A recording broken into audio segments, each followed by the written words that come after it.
যারা অবিবাহিত যুবক যুবতী আছো, এই লেকচার তোমরা যারা শুনছো, তোমাদের মধ্যে কেউ যদি জেনা করে থাকো, অবিবাহিতর কথা বলছি, তোমাদের কাঁধের মধ্যে এখন 100 বেত্রাঘাতের শাস্তি ঝুলে আছে।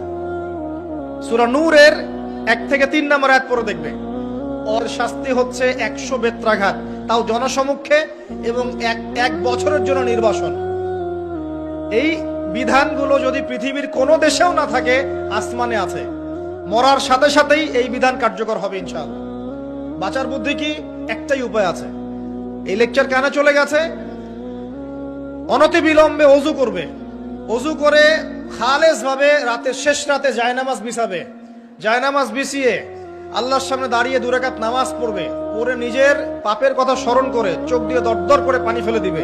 আল্লাহকে সেজদায় গিয়ে বলবে, আল্লাহ আমি জিনা করেছি, আমাকে মাফ করে দাও। আল্লাহ আমার এই পাপের কথা কেউ জানে না, তুমি জানো, মাফ করে দাও। এই মাফ নেওয়ার পরে আবার ওই যার সাথে করেছেন ওর সাথে আবার লিঙ্ক আপ করার চেষ্টা করেন। আসো আমরা জেনা করেছিলাম, আসো বিয়ে করে নেই। এটা সলিউশন না। জেনা করেছেন, আগে তওবা করে ফিরে আসতে হবে, তারপরে পুরো জীবন ইসলামিক লাইফ লিড করতে হবে। আল্লাহ যদি দেখেন যে হ্যাঁ আপনি ঠিকঠাক তওবা করে আল্লাহর পথে চলছেন, আল্লাহ তখন আপনার